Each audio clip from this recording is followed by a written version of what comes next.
Anong sahog? Kahit ano pwede. Yes! San Pablo, Laguna, mga kapuso! Palakpakan! Yahoo! Para sa isang lugaw na perfect maginaw na morning. Di ba kayo doon? Yes, my friend!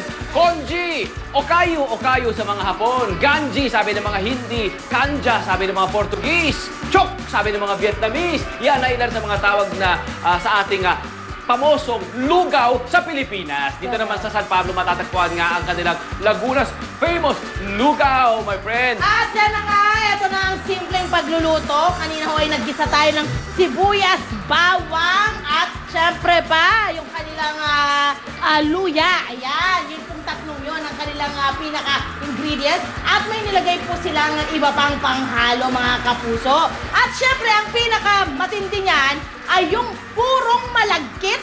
At itong malagkit nila, my friend, ay bilog na malagkit. Kaya super ang pagkasarap nito at pagkalagkit talaga. Lagkitan, kung lagkitan. Yan po ay 4 na kilo. Ayan, lulutuin po ito sa loob ng 15 minuto. Saka po yan ililipat dyan sa hinahalo-halo mo dyan. Ito na yan. Tingnan nyo naman yan. Talagang industrial size ang ating kaldero para sa hundreds or even thousands, di ba, na napapakain nila mga kapuso natin. At ito nga kaldero na ito, alam mo yung proverbial na lutong lugaw? That is in a good way. They mean it, di ba, in a very good way. Kasi nga naman, ang layo na nararating, ang daming napapabusog. Nasiserve.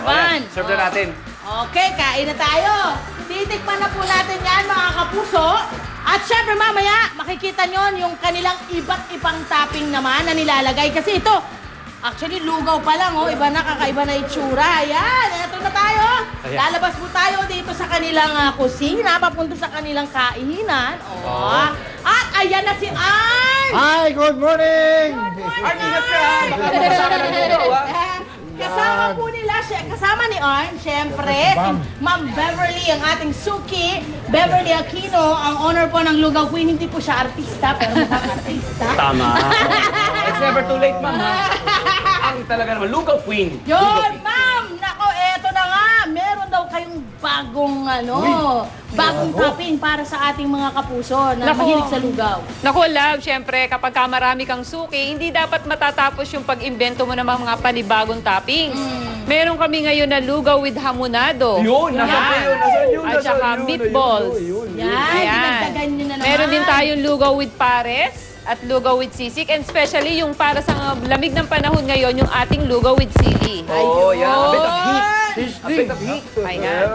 Basagin nyo ng kaunti yung sili na yan. Para Sigurado, uusok ang inyong ilong at tenga. Ayan. Ngayon, kung matanong ko lang, ma'am, kung halimbawa gusto natin double or triple ang mga toppings. Naku, walang problema yan. Kahit lahat ng toppings pwede mong ilagay sa lugaw. Basta limitless kung ano yung gusto mong ilagay. Kung saan ka masasatisfy. Ayun pala. Ano po yung pinaka-mabilisan? Naku, ngayon ang pinagkakaguluhan ngayon yung aming bagong lugaw, yung arroz palabok. Ayun. Lugaw siya pero lasa siyang palabok. Ano niyo po ginagawang palabok yan? Yung usual ingredients sa palabok? Oo, syempre yung natin, yung sauce natin, yung ginagamit din sa palabok. And then yung mga toppings na ginagamit sa palabok like yung ating tinapa, chicharon at saka spring onion, yan. Kasali patok na patok. At mapapansin mo, hindi tinitipid yung mga nakalagay. Palabok ang lasa. Lagkit talaga yung It makes sense kasi di ba yung pasta, yung noodles, di ba? Carbs din naman yun. Instead of noodles. Lugaw, yes, right. Feeling ko nga, yan ang magiging mabenta. Lasang-lasal ko yung tinapa, no? Grabe, good job! At syempre, ang maganda rin sa lugaw, anumang oras, pwede mong kainin yan. Kahit hindi maginaw, pang merienda, pwede rin yan. Wala almusal. Tanghalian, pwede. Lugaw all you can. Ayan! Syempre po mga kamuso, pagpagpati ko na sila Evelyn Yu. Syempre pa ang Villaflor Family, Carolina, Joshua Justine, Janessa, and Alexa Queen, Queen Alexa. Good morning, Ana Mosby. Good morning. Hello. Carolina Villaflor. Magbabalik pa kami ni Ma'am Beverly, ha? Back to studio. Marami pa. Sarap po, kahit